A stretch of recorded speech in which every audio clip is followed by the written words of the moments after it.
batch of people wanting to work with me. And so when I say that, I mean, like, we all go through those phases of like, how we're being perceived, how we perceive ourselves as artists and or as models or whatever you're working on at the moment. So just flow with it. I feel like that's the easiest way to just find like how you're gonna be in that realm. Yeah. Yeah. I love that. Yeah, girl. I'm gonna work through it. I've lived many lives.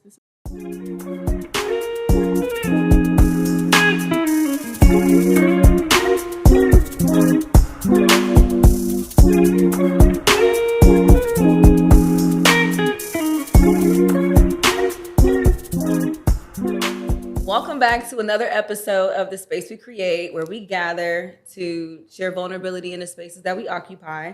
I'm your host, Aaila. I have a very beautiful guest that I've been trying to get on here for so long. Her name is Brielle. Hello. Do you say the full name? I was wondering that. You do? Brielle. So Brielle Lauren. You do say the whole thing? Mm-hmm.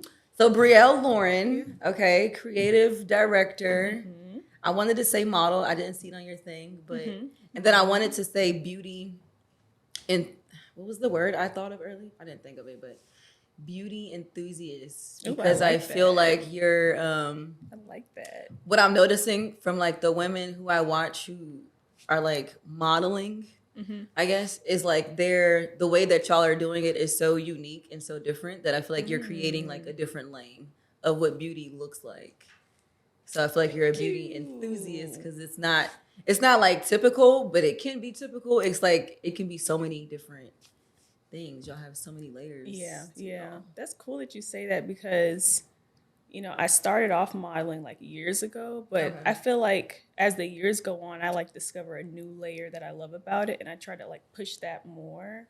So now I'm like kind of in my era of getting really like intricate and like trying out like cool, fun perspectives. Like I did like a shoot back in September where the guy he used these really cool lights to like behind me was like these reds and these oranges and these blues, and then he had me in this really cool bravado suit. So I was able to like move around and be really like flexible, or kind of feel like I was like Charlie Chaplin with like the hat on my head, like dancing around. So it wasn't really so much as like vogue or like very like polished, but it was like the essence of the shoot. So I like lean into that, and then I'll do beauty. So I love that you said that. I've noticed that. I be watching because I be so inspired. I'm like, wow, I love that women are so confident and poised in their like just their being and their aura that they can be in a room and it's so subtle at the same time. Like it's not like I feel like people are used to models being very it's always like one dimensional. Like where it's like, oh, this is their personality and this is just how they are. And they're just like luxury people. But I like when you can see someone who like looks like the people in your community and their energy is still like communal. Like it's like you're not disconnected from the people who are like supporting you and are enamored by what you're doing. Right. That is so, I just be inspired. I'm like, I wish I could. You can. I cannot. You can. You have to. Okay, so this is my whole thing when it comes to like getting in front of the camera. You can. I honestly feel like the people that don't think that they're in the space for modeling, I feel like those are usually like the underdogs that really be taking it over. No, for real. Like, because you're coming at it from a different perspective from people that may have been doing it for years or so used to a certain perspective of what a model is. When you step in, then it's like, okay, this is how I am. I know who I am in my personality or, how I am as an artist. And then you apply like modeling factors or just like different things that models do, but you'll put your own spin on it. I'm just so awkward. Girl. Like when they try to take pictures, I'm like, that's a part of modeling. All the phases, like, I feel like when you model, like I go through like my really like phase of like squirming in front of the camera, like I don't know what to do. And then like 20 minutes later I have on my playlist and now I'm just like floating in the room, Like it's a whole, like you said earlier, it's a ritual that you go through to even set this up. Like there's a whole ritual when it comes to like any creative field. That's so true. Yeah. I'm still awkward as heck though. Oh, you could do It's I think it's like, and so this is something I'm actually going to talk about on this little thing I'm working on, but to share like I guess the journey of being comfortable with myself. That's why I say I'm so awkward, because I had such like, from the sexual traumas I experienced, I had such a disconnect to myself.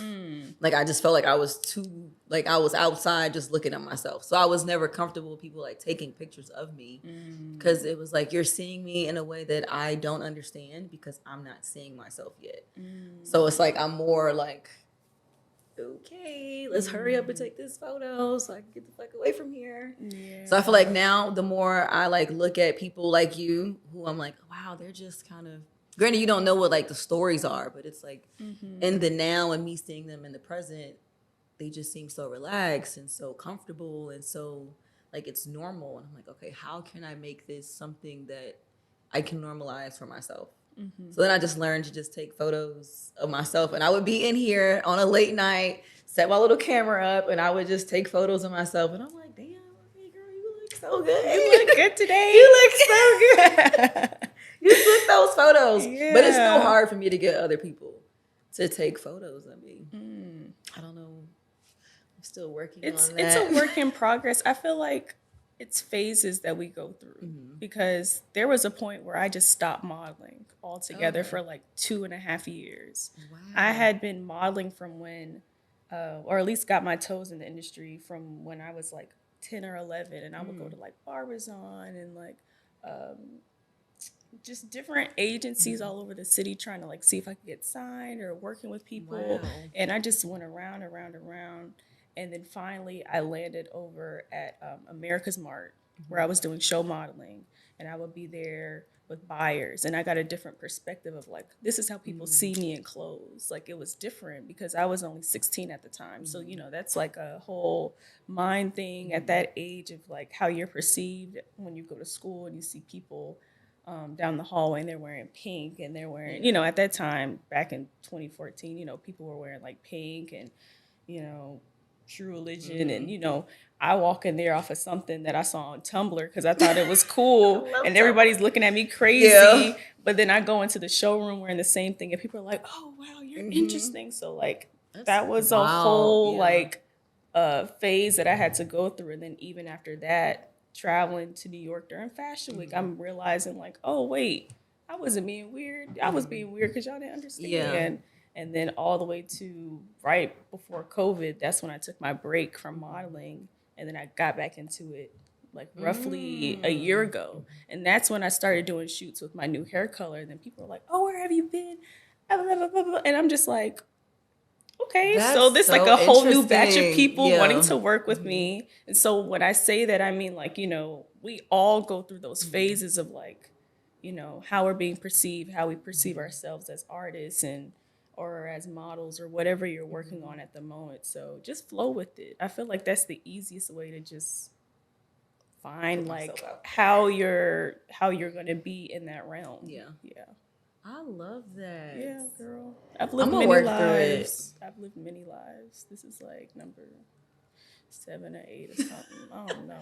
I love it because I feel like that's all just a part of like evolution, and every time you're learning something new, it should spark something different in you to be like, okay, I'm gonna be, this is who I want to be now. Yeah. Like, this is my character now. Yeah, yeah, yeah. Love that. Yeah. So like, when you took that break, did you feel more, like, were you still engulfed in things around modeling, or were you more focused on like the creative directing and like putting together things for others?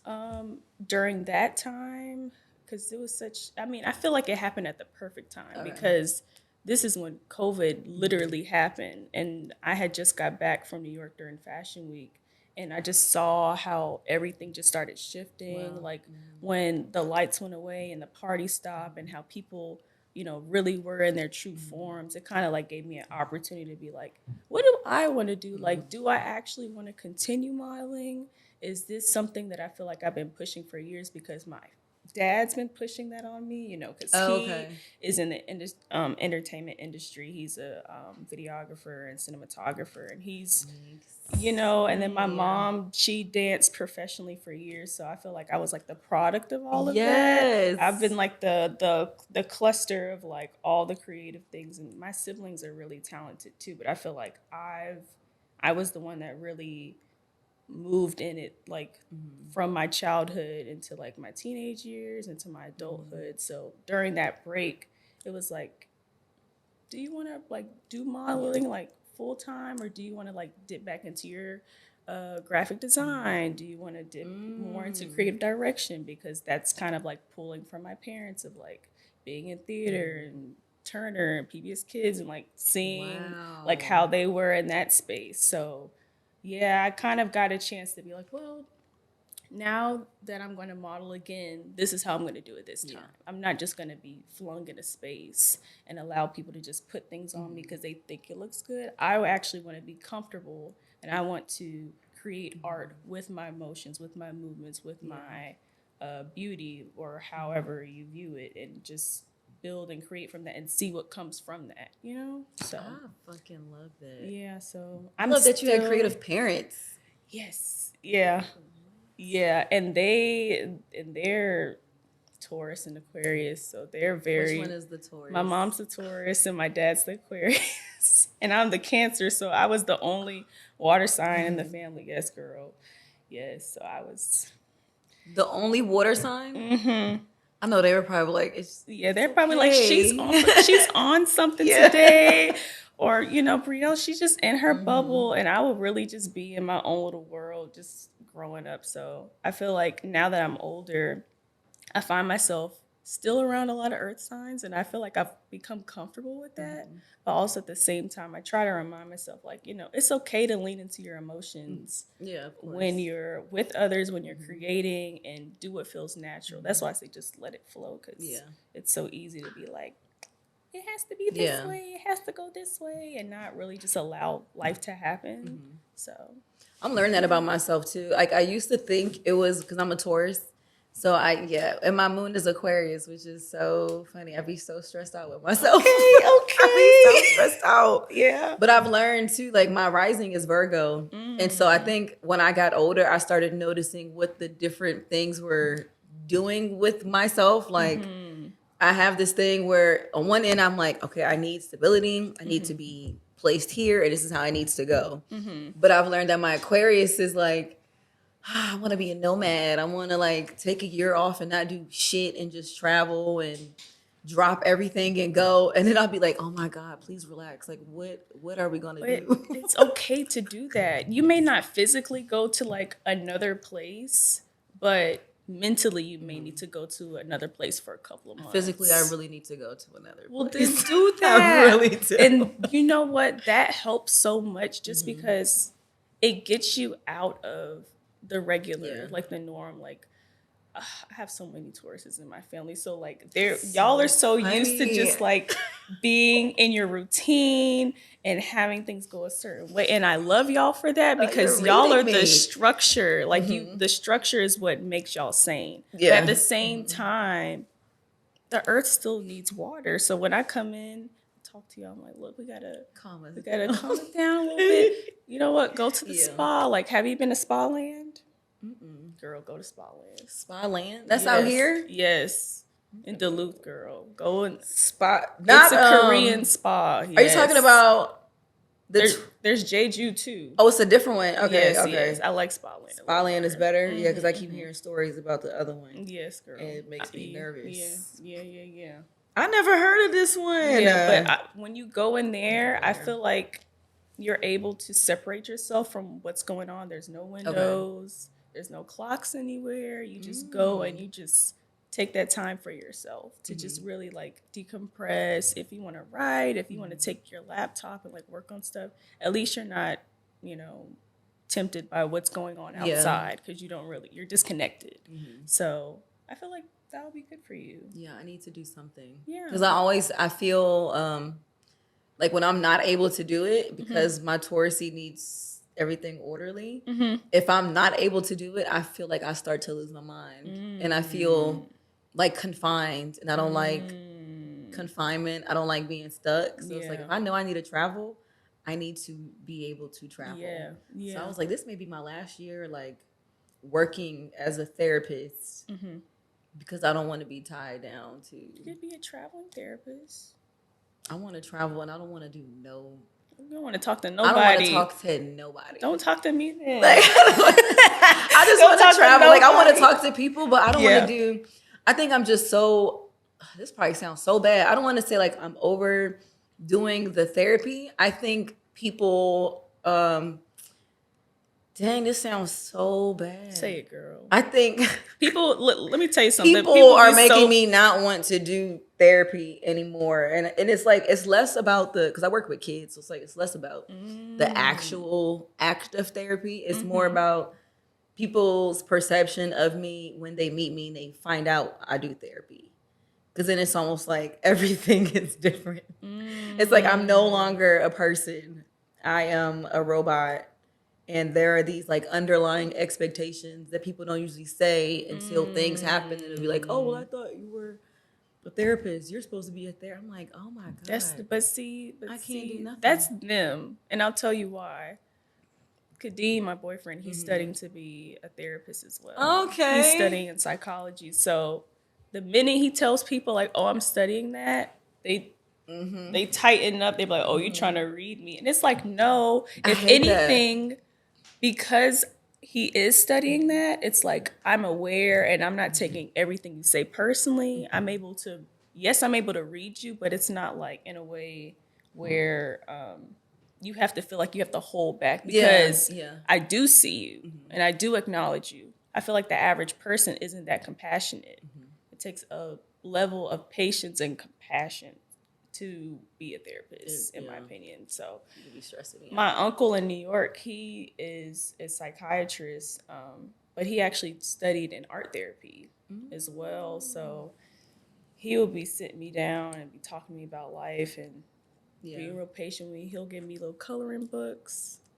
Yes, that's so cute. Yes. And I'm telling you, he gave me this when I was 18. He was like, here's a coloring book. Yes. I love Do this on the plane. Yeah. This will help. I think it becomes like an innate thing that we tend to do. Like, because sometimes the people in here, I'll say stuff and they'll be like, she being a therapist right now. And I'm like, no, this is kind of how I've always spoken. It's just that therapy just aligned with what was natural to me. Exactly. And so when people say certain things, I'm like, oh my God, I've always talked like this, but like you met me in the now. So to you, it's like, oh, she's the therapist is why she's doing this. It's like, no, this is just me. It's just you with more knowledge, more understanding, more references to pull from. Like, because I feel like there's an explanation for everything. And when you study therapy or psychology, rather, you're able to pull from so many different sources. Because I overhear all the things he's learning, and I'm like, is that why so and so was acting like that the other day? Or I'll be reading my mom. I'll be like, I know why you doing this. Or my dad, I'll be like, you need a hug today. I can see it. So, yeah.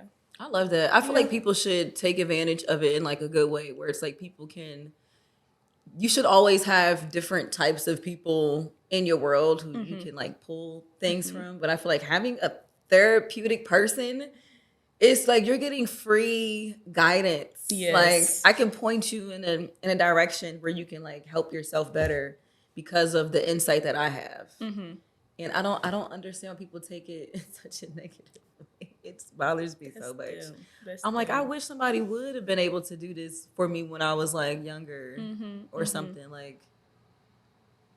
And I don't know. I feel like I kind of view therapy a little differently too from some other people because I've had therapy at different points in my life. I had it real young, probably starting when I was about 3 or 4. My grandfather, Lord have mercy, I can't talk. Grandfather passed away. They put you in therapy? Yes, girl. And it's funny because when I think back on it, I just think about it as like this really cool daycare spot that was really colorful. And there was these nice people that kept checking on me. I did not know it was therapy. And then years later, I was like, oh, I want to go back there. Like, that's how I thought about it. It wasn't like, oh my gosh, you put me in therapy. It's like, whoa, that was really smart. Thank you. And then I had it like years later when I was like, ooh, what, like 13, 14, but it was real brief. And it made me realize like I actually like going to a real practice. I don't really like being away and doing it like in school or something. And then when I was about 16 or 17, I actually joined Peer Leaders, which is working with this the therapist in the school. So I was able to like put things up in the school that I like saw on Tumblr, like quotes or like take what you need today. So I was able to like apply like different things that I had learned over the years and kind of like spread it along the school. So that was cool. So That is dope. yeah. So I've kind of had like an interesting relationship with psychology all my life, but I just didn't like fully pursue it as a career. But I feel like it holds like a special place of where I'm like, okay, I'm able to be more vulnerable in that realm with people versus like the average person. So oh my gosh, you are like what if my parents were like creatives and they got me therapy when I was young?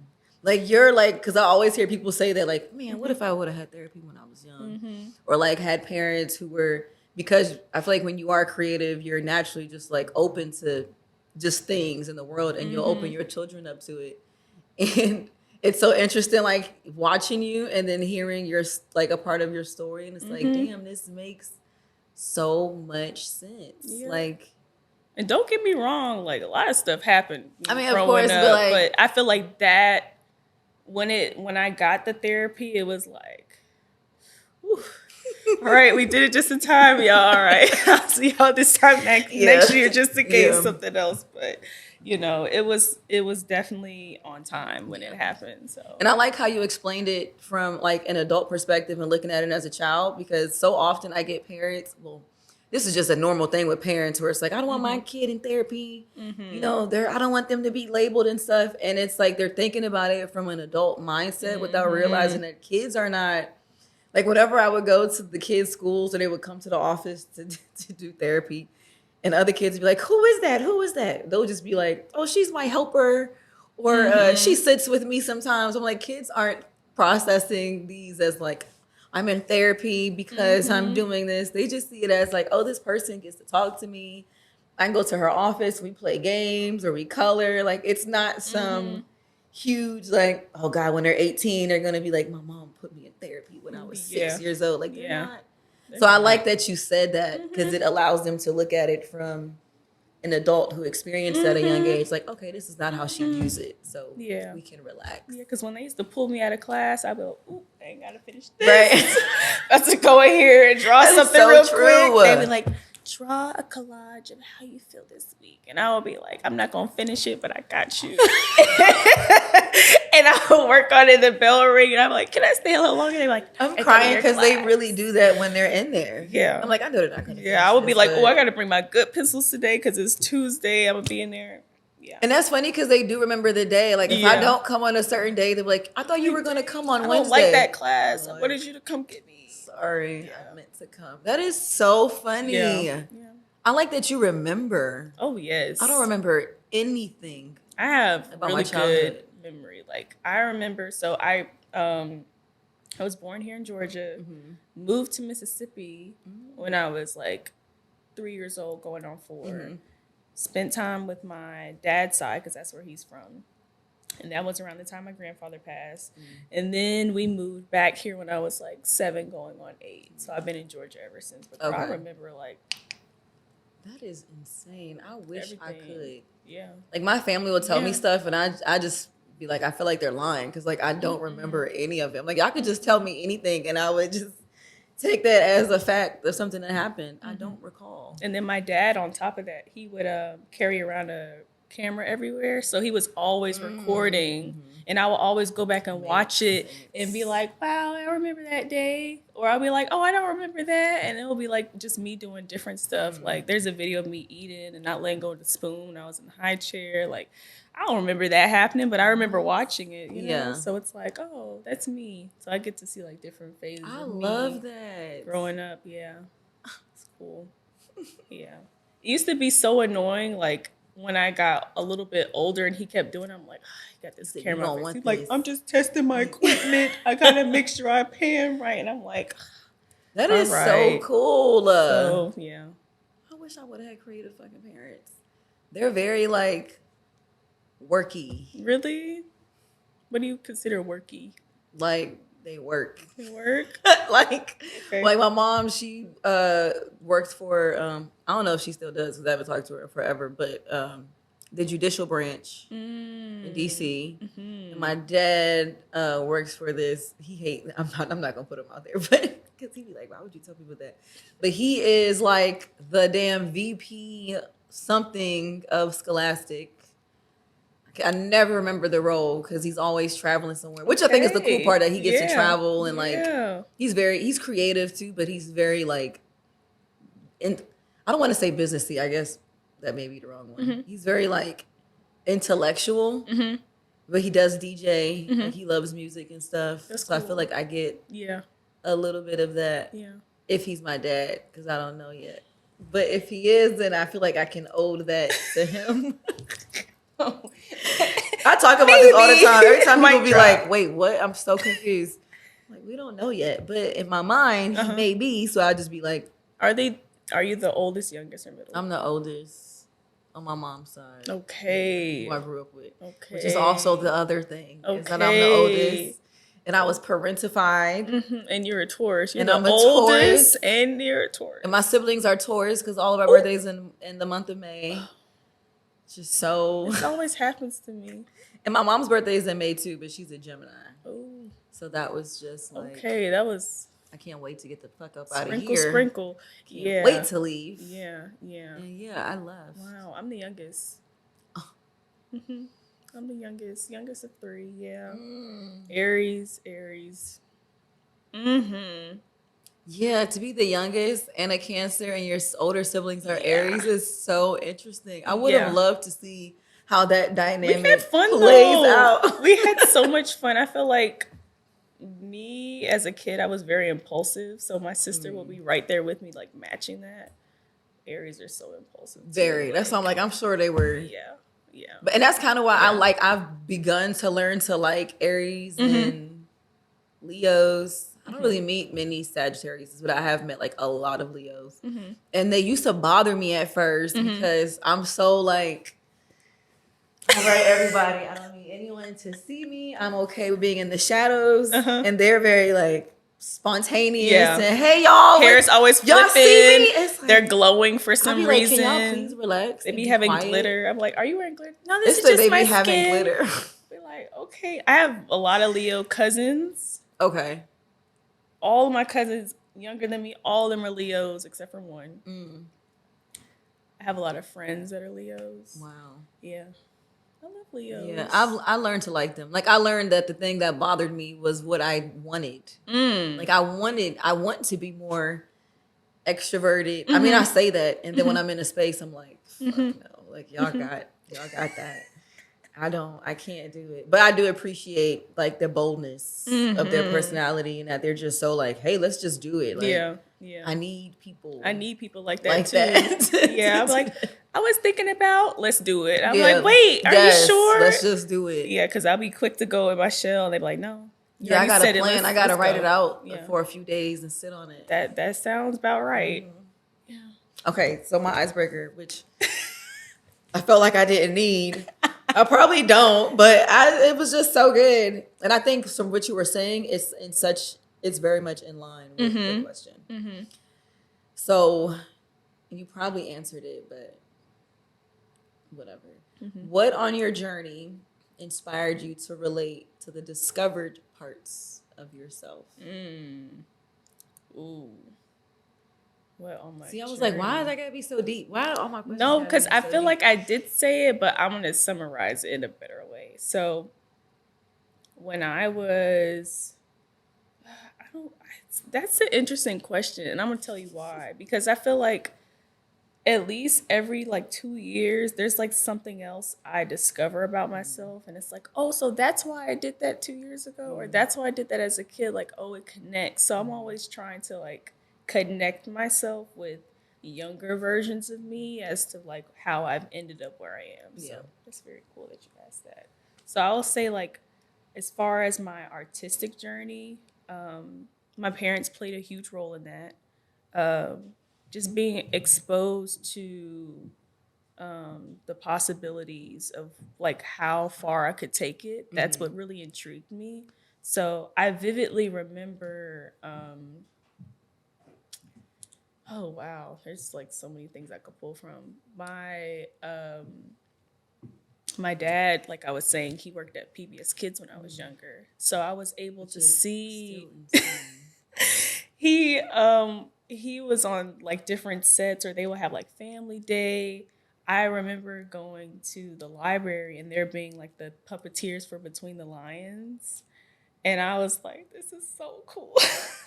And no, I didn't want to be a puppeteer, but like seeing like these grown adults with these puppets, these elaborate puppets, like talking to us, and they're like going full out. I was like, oh my gosh, like there's literally no limits. Like I have the picture still.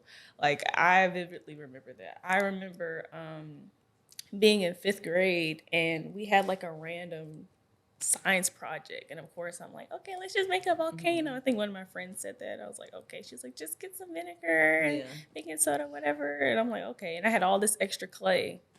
I had not molded clay before that. I started making stuff. I started making grapes and like weird pieces of cheese and like just random stuff. And my mom was like, did you make this? And I was like, yeah, I was bored. And she was like, we're gonna buy some more clay. Yeah, we're on to something. We're on to something. And I remember that Christmas later on that year, my dad bought me an easel and acrylic paint and sketch pads, pencils, and I didn't know how to use most of it. And he was like, I just wanted to get you some tools to see what you wanted to do. And I just started drawing after that, like just nonstop. He would show me like how to draw a nose, eyes, and just he would sit outside and I'll be like, draw that real quick. And he'll draw a tree or something, like whatever he saw in that point of view. And I'm like, how is he doing this so fast? But he wouldn't be so technical about it. And I think that's what really helped me. Because he's the Aquarius. Yes. Yeah. And he likes to call himself technical, but when he's talking about like the ideas that he has, because he likes to write too, I'm like, you already know what you want to do. You just have to, develop it, put it out. So, and the funny thing is, so all my placements, I looked it up before I came. Oh, you did? All of them, I kid you not, like all the main ones are Cancer. Okay. Except for Venus, that's an Aquarius. And I was like, I never met an Aquarius with the V. That's interesting. Interesting, right? So like my sun, moon, all the other stars in Cancer, but that one is in Aquarius. So like now that I know that, I'm like, I look at him and I'm like, okay.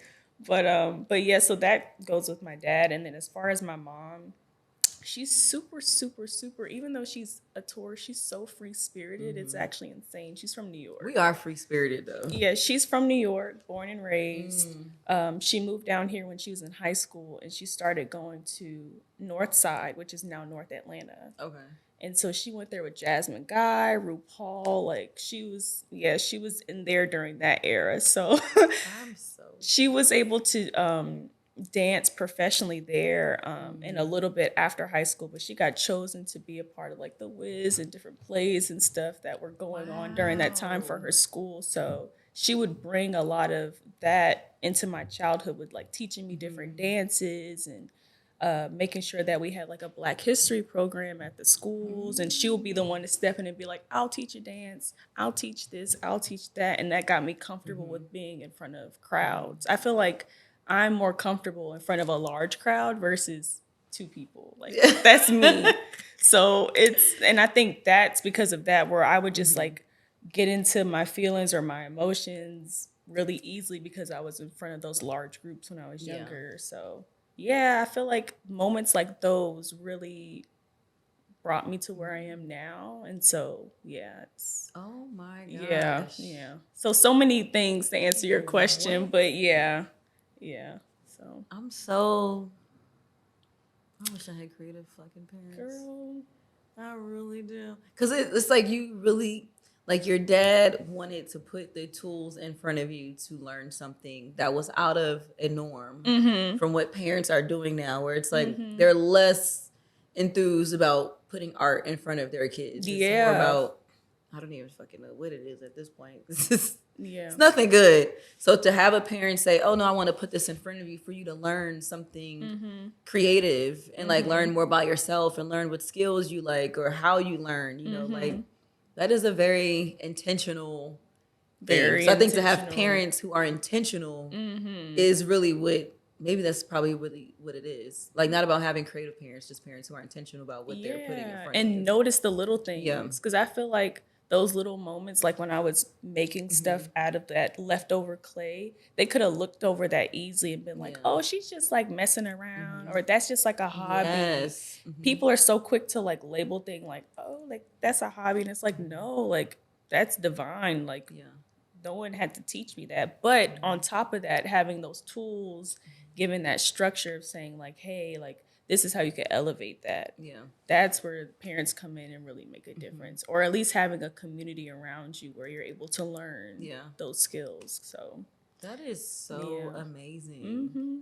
Because after that, I like dove deep into graphic design. Because I was on Tumblr and I was, you know, like the whole era of like Ben Trill and the Hundreds and Pink Dolphin and Diamond Co. I was like seeing all these cool brands in LA, like making all these t-shirts. And I was like, yo, I want to start making t-shirts and designing like cool graphics. And so I got into this graphic design class in my county.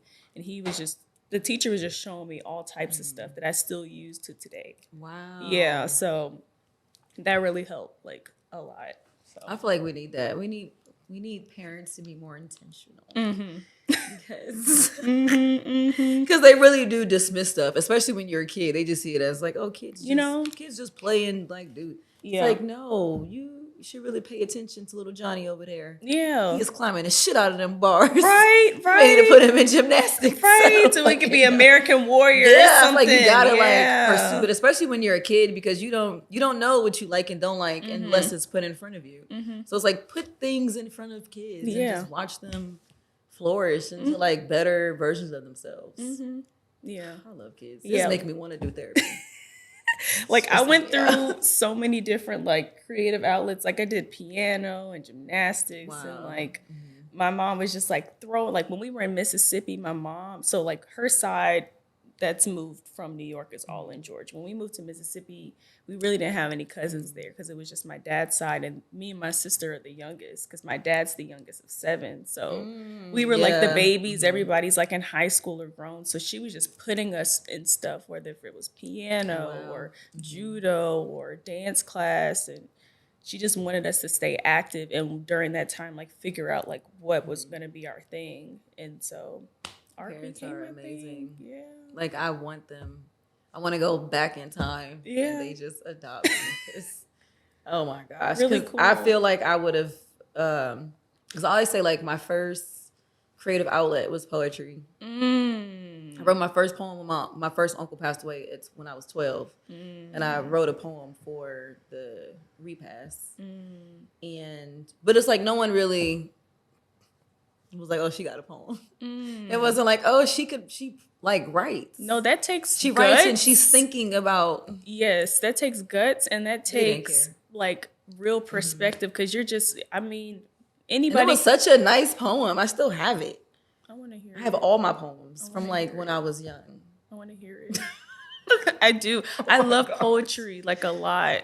Like a lot.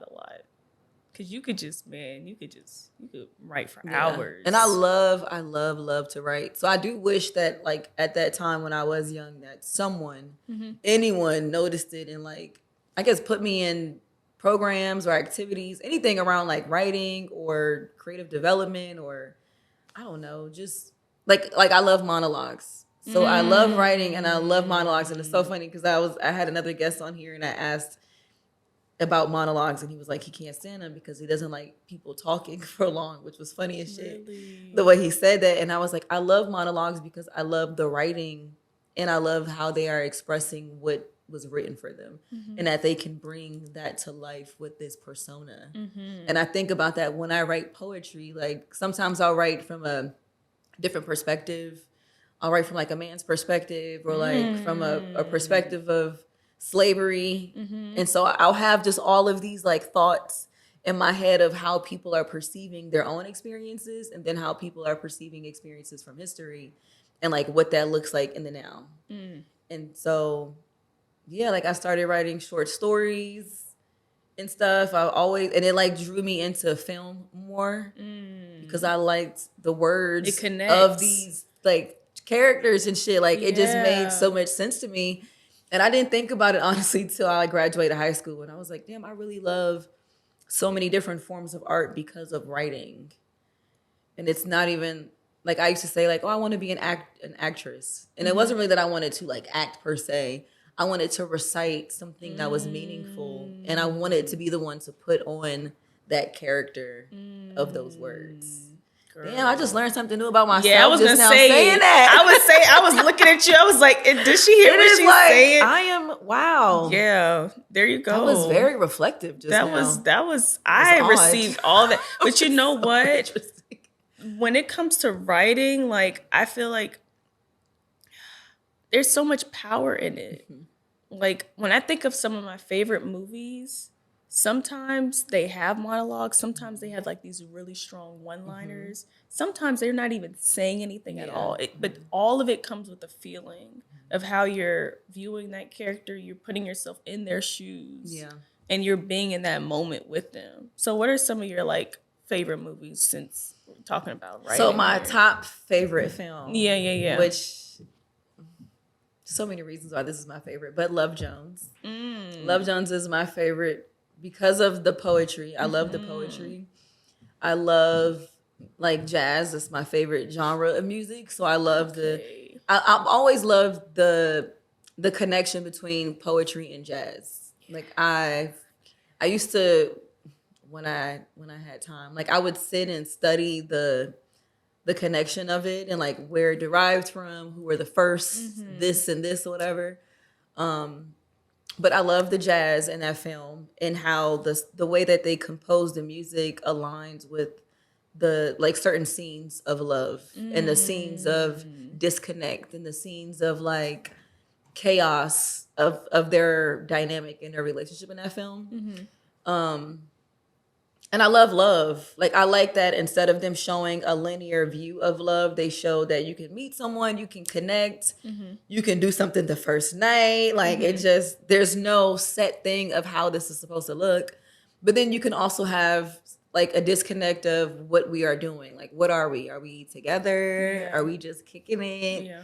And then you see how they are with their friends. And just, it just shows, I don't know, like, adult relationships in such a in a way that's very melancholy. And I only say that because he used that word in that film, and I feel like that was the mood of the entire film. And he was like, oh, this is, you know, it's melancholy maybe. I feel like that was the whole film, was just like that. It was very subtle but still in your face. That was long, but yeah, that's my favorite movie. I love how you brought that together, because that right there lets me know that you even off the way that you even spoke about and how deep it goes. Yeah. I want to ask you this too. When you watch films that you love, or just films in general, do you ever rewrite scenes yourself or rewrite monologues yourself? I did that for Colored Girls. Okay. So I watched For Colored Girls, and it was that film was already like a little, well, very much triggering. Yeah. But I wanted to engage in it because I'm like, wow, this is triggering for me because of similar experiences. But to watch someone put a scene together of my experience and the way that they were saying it, I know for the scene where she was having the abortion, and then went to the hospital, her mom came or whatever, and she just had that moment. And it was like, damn, I understand what she is feeling. Like, I've been in that situation. I totally get it. But I did rewrite it, and I had put it in my notes, actually, because I rewrote it in a sense of, like, what did I say? And, like, who was around me? And what would this scene look like if she didn't have a mom show up for her at all? Even though her mom was crazy as hell. Like, what if Yeah. she didn't show up? Yeah. And what if she didn't go to the hospital? Like, what if she just had that abortion done and she just went about her day like nothing happened? Yeah. What would that scene look like, and how would it resonate to an audience in that way? Because I feel like that would be even more traumatizing and triggering, because it's like, damn, she did all of that, no support, went on about her day, no one knew.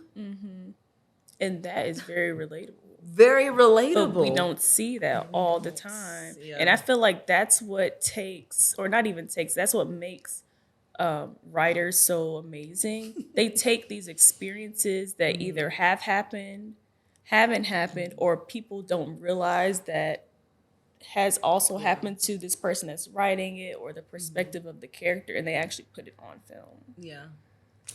Yeah.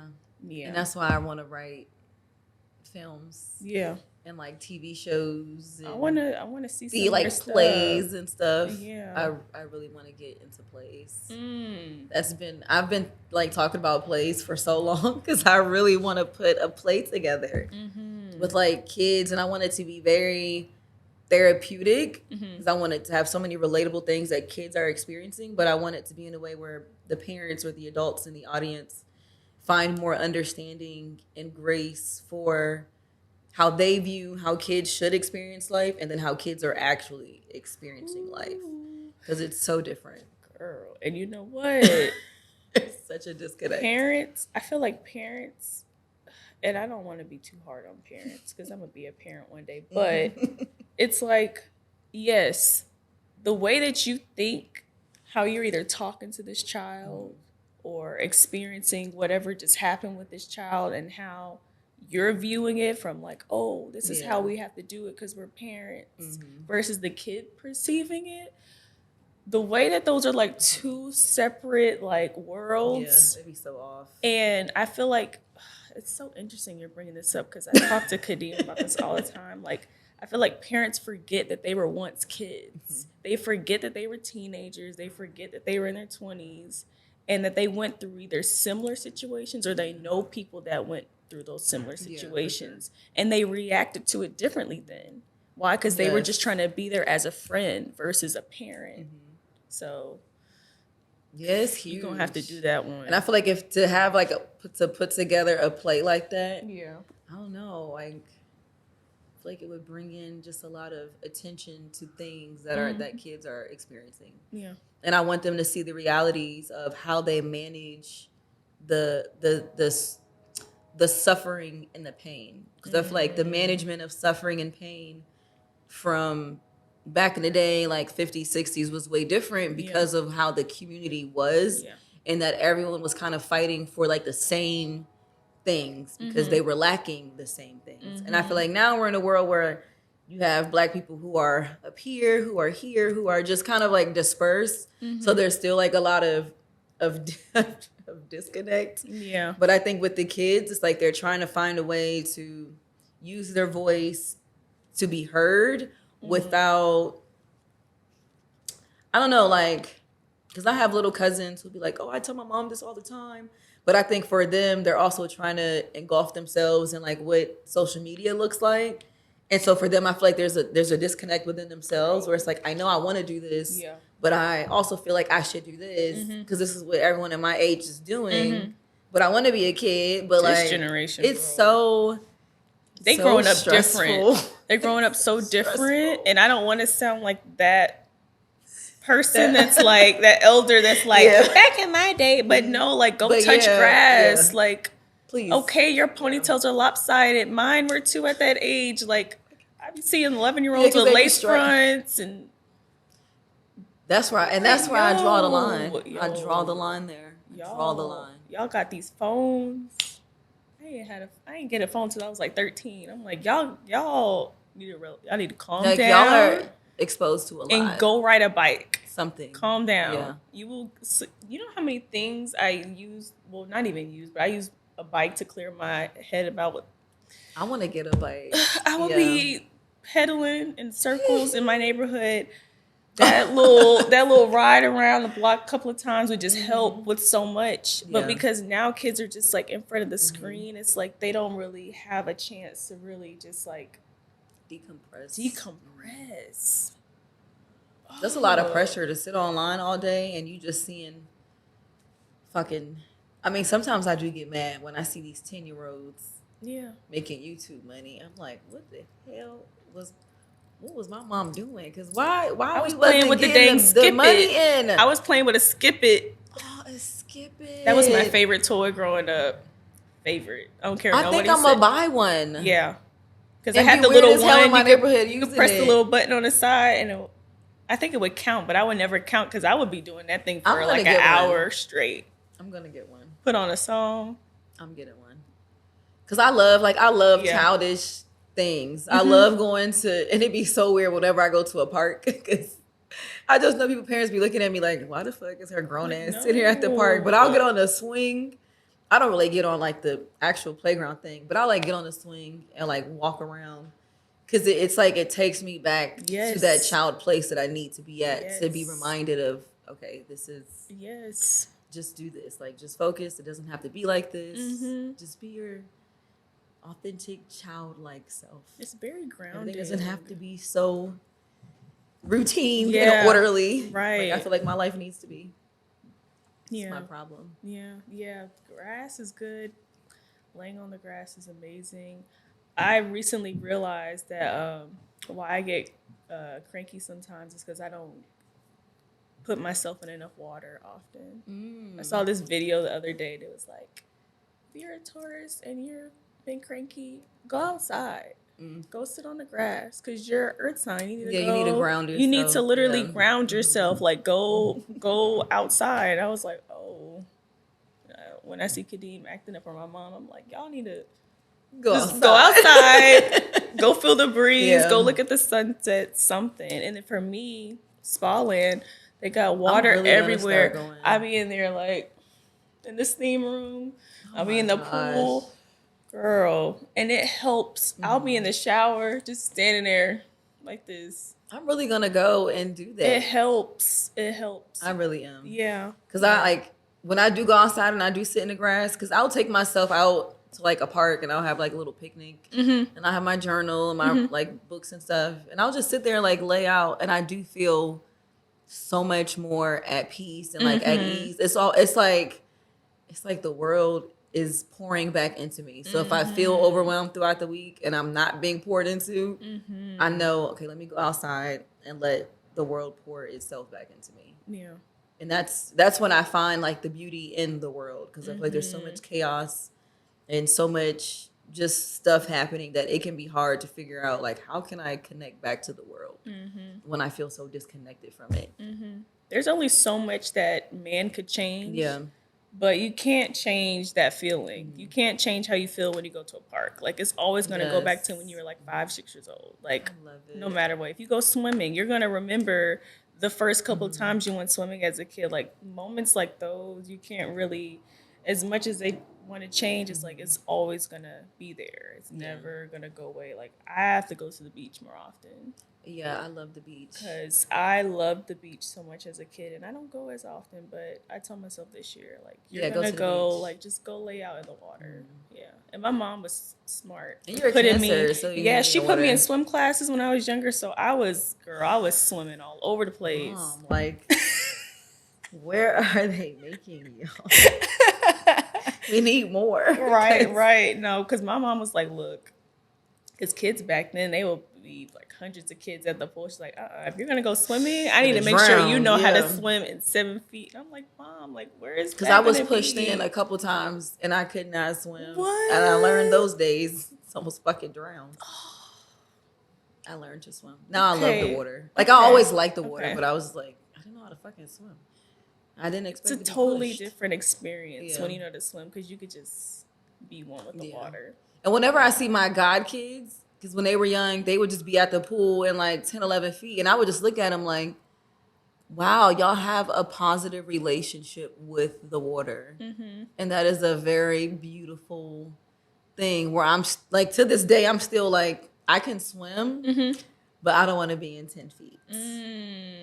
I don't want to, like, if the minute my feet start. But that's the part. I'm like, wait a minute. That's the Taurus in you. You wanting to feel the ground. You get what I'm saying? You want to feel it. You have to let go. You you just like unlocked. I'm over here tearing up right now. No lie. Seriously. You just like unlocked that. You have to let go. Yeah. Yeah. Oh my God. Yeah. You're the first person that got me tear up on here. Oh. It's actually kind of crazy. Am I the first You're water never sign coming on back. here? Are you the... No, you're not the No, first water no. sign, no. Well, I'm a I think Cancer, it's so I'm because the you're truest. like... I'm the truest water sign, I'd like to say. Yeah. Yes. Yeah. Because you have a lot of water. Yeah. I feel like I've had water signs, but they have so many different other elements that they kind of outshine. I'm water through and through. Yeah. Oh my gosh. Yeah. No, but you literally have to let go. Stop. When, I'm kidding. I was helping my boyfriend learn how to swim because he didn't swim. Cute. He didn't swim growing up, and that was such a different experience for me. And at first, I was like mad. I was like, "You can't Can you swim. like I want to go to Italy and jump off the cliff and like be cute like in the movies." And I was like, "Wait a second, bro, You can't swim. You can't swim." But That is hilarious. He's gonna be mad when He's gonna be like, "Wow, now everybody gonna know that I can't swim." But he can now. He's been Okay. learning. I've been teaching him. So when he initially started, he was like, "Oh." He was trying to touch the edge, and I was like, "No." I brought him to the middle. Like at What'd you first say we he were- was? He's a Taurus. Oh, okay, Yeah. And so I brought him out in the middle, and I was like, "This is the water. We're just gonna get acquainted. We're gonna move our arms. We're gonna move our legs. I We're could gonna just hop, see him like, you know." And then I put him on his back, and he was like, Wait "I a was like, we're minute. gonna learn how to float." Because I feel like when you learn how to float, I do love to float good. though. You're good. I You love learn to how to float. float. That's why you see them cute videos of them girls Yeah, out in the water. They just be floating. They don't be doggy paddle. True. Just float. it's still nerve wracking. It can Because I could be. float, but I need to make sure that when I'm done floating, my feet touch the ground. I You just can't swim float too back. far. You just swim back. No, I can't. It's so funny too, because last year, was it last year? I'm getting the years mixed up. I can't remember if it was last year or 2022. But it was my first time actually jumping off of a boat in the ocean when I was in Mexico. And when I tell you, I've never been so terrified in my life. They were like, "Can you please get off the boat?" Like, and I think them wanting me to hurry up was making it worse because it was like, I'm not relaxed yet. Yeah. And y'all are forcing me to jump. Yeah. And I did jump, almost hit my head, almost died. It was so fucking embarrassing. But I jumped in, and I think what always made me nervous was that when you jump in, it's like you go down a bit before you come back up. Mm-hmm. I didn't like the going down a bit because it was like, when am I coming back up? Yeah. As soon as I jumped in. My whole thing was like when water would get in my nose. Yeah. I would hate that. But no, I used to play mermaids when I was younger with my sister. I wish. We would go to the fucking bottom. wish. We would like throw rings in the pool and like go get them and stuff. Yeah. Yeah, like hell. I was Yeah. not doing Yeah, but you know what? I feel like also too, like me, I didn't just swim randomly. Like my mom would take me like a couple of times a week when I was growing up. Like, she's like, Oh, y'all are okay, gonna okay. swim, get that That's energy good, out. yeah. And then the lifeguard would go on break, so we would lay out, we would tan a little bit, she would come back, we would swim some more and be hungry. You know, you've seen them love videos that. of the kids be eating right after they get out the pool. Yeah, that was me with the chips, just hands just fucking wet. love that. Yeah.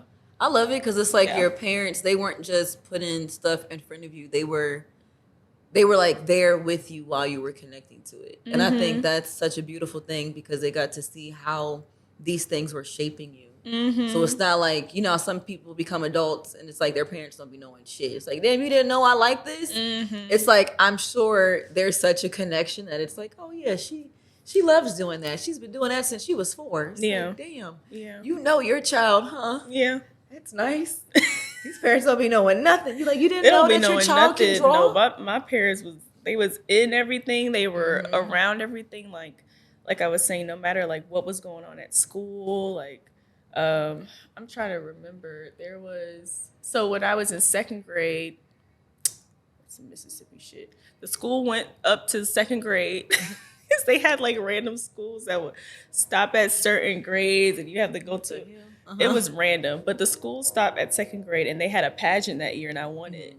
I won first place, but I did like a little cute dance, and I remember my mom like pressing my hair, and like I did not have no relaxer or nothing, so it poofed right up by the time it was time to go on stage, and they had us like walk around and do all this stuff, and my parents were like a part of that.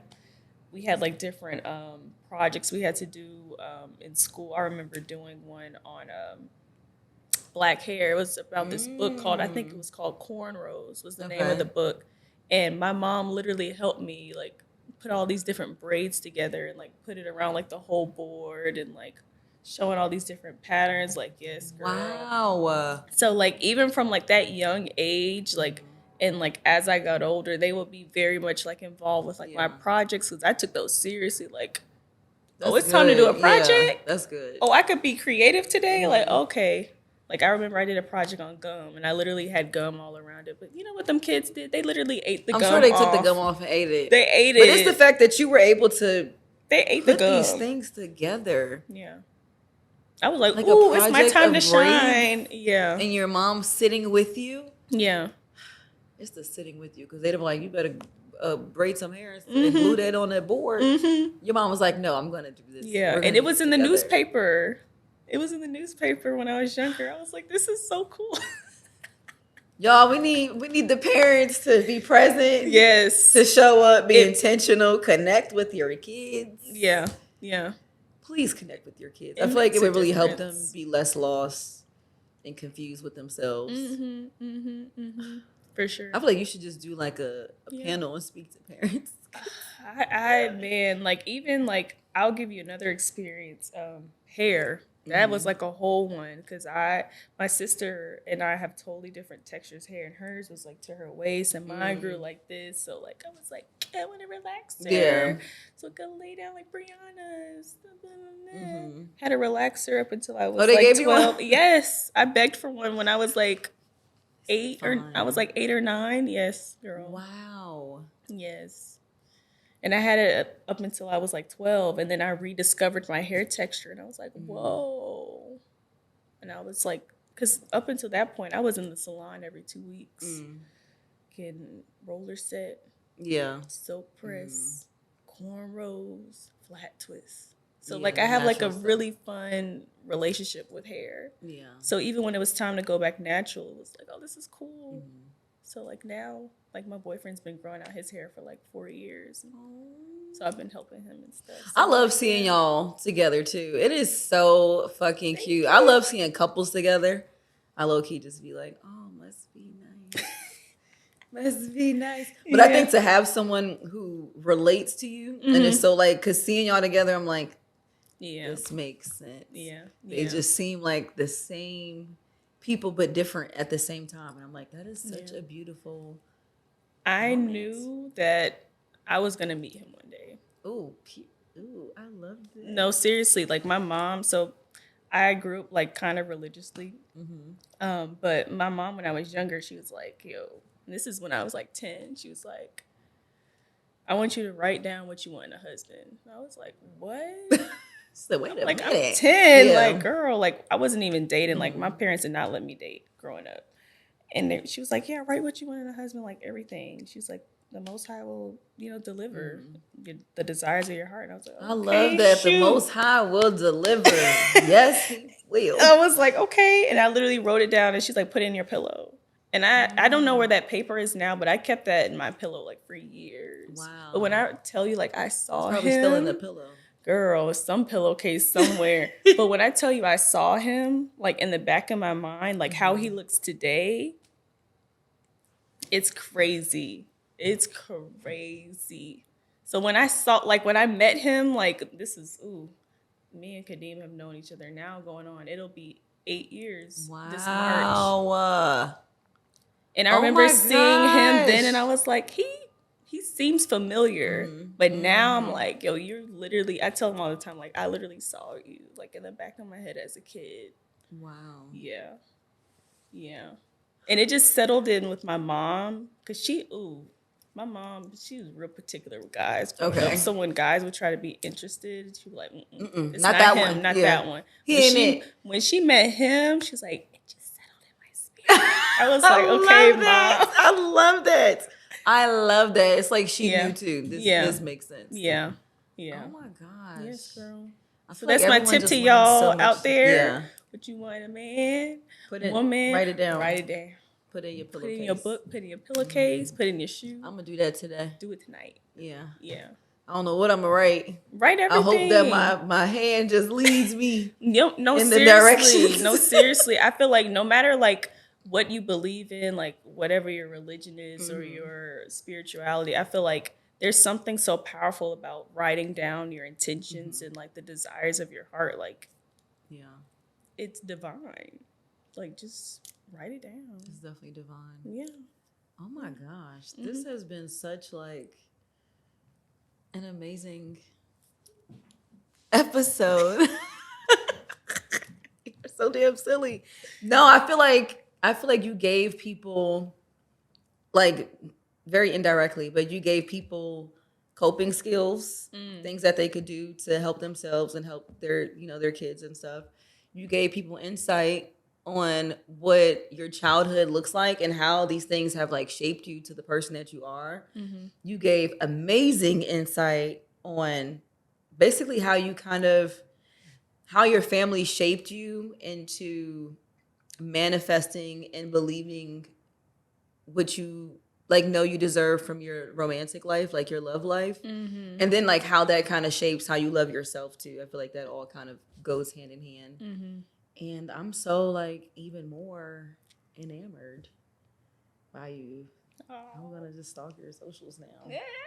Like, where is she at? That's like a whole other thing. Oh my gosh, social media. I'd be like, some days I'm like, all right, you know what? I'm gonna vlog. I'm gonna do this, that. And then I go into Taking my a crab nap. mode, and I'm like, you know what? I'm not looking at none of y'all Nothing, for a yeah. week.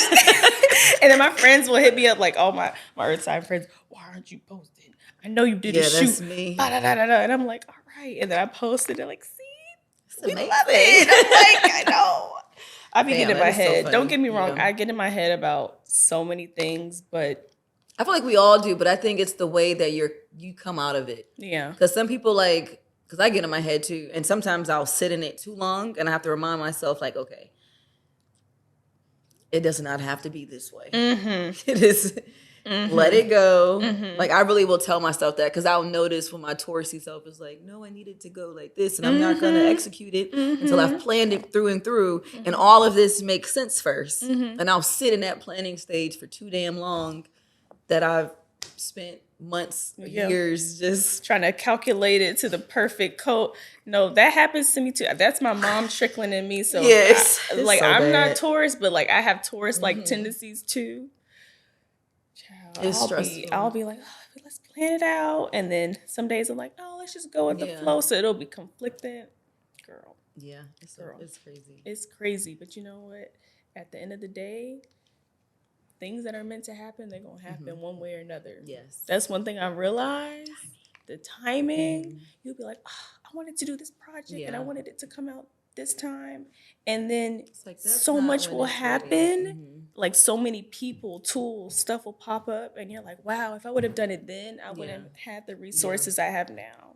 So yes, we let it go. Let it go. Yes. Yeah. That's so funny because yeah. Oh my gosh.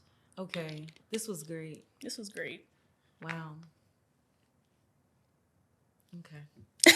Y'all, thank y'all so much for tuning in to another amazing episode of The Space We Create with Brielle Lauren. Make sure y'all follow her on social media, follow us on social media, tap into any events that she's doing, anything she's connected to. I feel like you should just connect with her because she's a really great individual. Anything you want to leave the people with?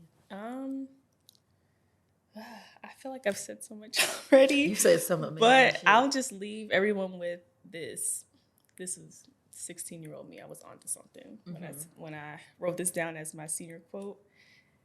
Don't think and work like you're in a box. Think like the box doesn't exist.